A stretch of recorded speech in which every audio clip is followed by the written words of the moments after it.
Madame, Monsieur, bonjour. Les musulmans de Côte d'Ivoire ont célébré samedi la nuit qui marque la naissance du prophète Mahomet. C'est le Maoulid, prêche, prière et partage ont meublé ce moment dans les différentes mosquées du pays, dont celle de la Riviera Golf, où le président de la République s'est rendu.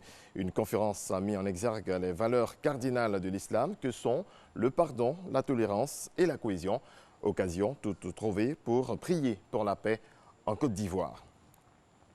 Le président de la République soutient la famille sinistrée des récentes pluies à Agboville et Adzopé. 249 familles ont reçu des dons d'une valeur de plus de 18 millions de francs CFA, des dons remis par le ministère de la Solidarité. Regardez. Et vous faites quelle distance? Combien de kilomètres vous parcourez? À Adzopé et à Agboville. C'est le bilan des récentes pluies qui se sont abattues sur la région de la Nibi-Tiassa. Pour apporter soutien et réconfort à ces victimes, le chef de l'État, le président Alassane Ouattara et le Premier ministre Amadou Gon Coulibaly ont dépêché une délégation du ministère de la Solidarité, de la Cohésion sociale et de la lutte contre la pauvreté. Représentant la ministre Mariatou Kone, le directeur de cabinet Abdoulaye Bamba s'est d'abord rendu à la Maison de la Culture d'Adzopé. Ici, des vivres et non-vivres d'une valeur de 4 500 000 francs CFA ont été distribués à 49 familles touchées. Ces familles ont exprimé leur gratitude. À Agboville, 200 familles ont reçu environ 14 millions de dons.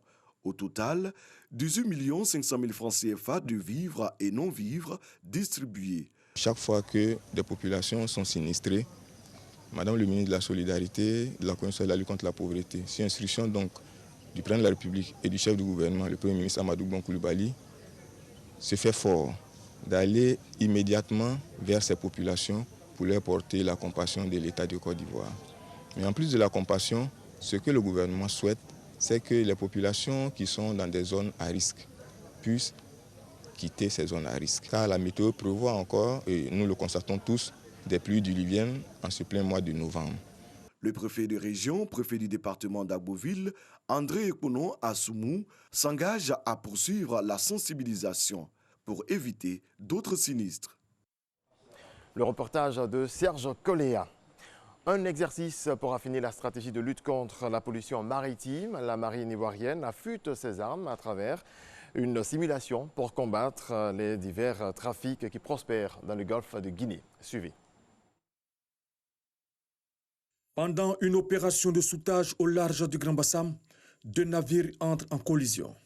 Cette collision entraîne une brèche sur le pétrolier ravitailleur, occasionnant l'écoulement d'une quantité importante d'hydrocarbures en mer.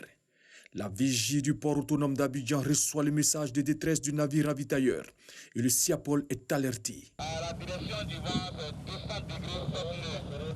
Toutes les administrations compétentes en la matière sont engagées. Une cellule de réflexion s'érige au centre opérationnel de la marine d'Abidjan pour évaluer la situation de déversement et de pollution. Un navire ivoirien, le CFC Congo, est engagé avec à son bord des agents du SIAPOL. Des équipements d'intervention rapide en mer. La Sodexam se charge des conditions météorologiques via le centre de coordination du sauvetage maritime. L'opération de ce jour sera conduite au niveau tactique de façon conjointe avec un agent du SIAPOL. Et il faut que cela est rendu possible par la politique de mutualisation des moyens voulus par la stratégie nationale de l'action de l'État en mer. Des équipes de l'observation aérienne et maritime font un survol de détection et de couverture. La situation est formelle. La détermination du niveau de lutte et de déclenchement du plan Polymar déduit en ces termes. L'ampleur de pollution du navire étant faible, le plan Polymar n'a donc pas été déclenché. Cependant, vu que l'armateur ne disposait pas suffisamment de moyens en vue d'éliminer ou d'arrêter toute la pollution, le SIAPOL doit intervenir comme prestataire de service. Les opérations d'intervention, de détection, d'évaluation, de colmatage, allègement, confinement statique ou remorquage vers le port d'Abidjan achevées, une cellule juridique s'est établie à la base navale d'Abidjan pour en tirer les conséquences légales.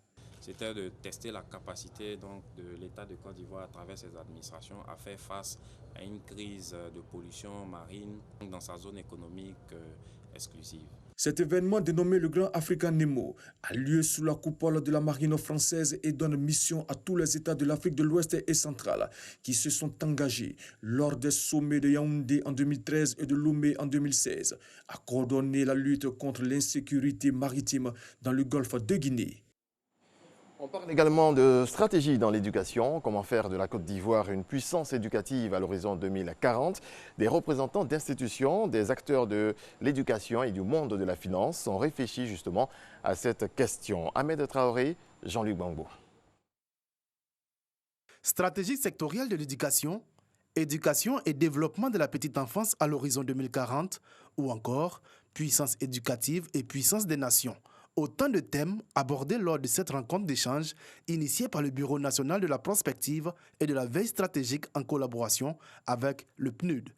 L'objectif de ce rendez-vous est de montrer la place centrale qu'occupe l'éducation dans le processus d'émergence et de construction d'une puissance industrielle à l'horizon 2040. Le futur souhaité pour la Côte d'Ivoire, c'est une puissance industrielle axée sur une puissance éducative.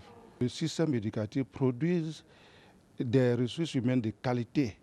Ces ressources humaines vont se mettre au service donc de l'émergence de la Côte d'Ivoire et à plus long terme à l'industrialisation du pays. Selon le représentant du ministère du Plan et du Développement, cette rencontre expliquera le processus de construction de la puissance éducative en Côte d'Ivoire. Comment est-ce que la puissance éducative va se décliner à l'horizon 2040 pour permettre d'atteindre une puissance, pour permettre de faire de la Côte d'Ivoire une puissance industrielle. Et c'est d'autant plus important que c'est l'ensemble de la chaîne de programmation, planification qui débute avec la prospective. Et donc il était important ce matin de commencer à échanger sur ce thème de l'éducation aussi important, évidemment dans la perspective aussi de la préparation des prochains plans de développement. 200 personnes issues des institutions de la République, les organisations sous-régionales et les partenaires techniques et financiers participent à cette rencontre. Voilà, c'est la fin de ce point de l'actualité. Merci de votre attention. On se retrouve tout à l'heure à 7h.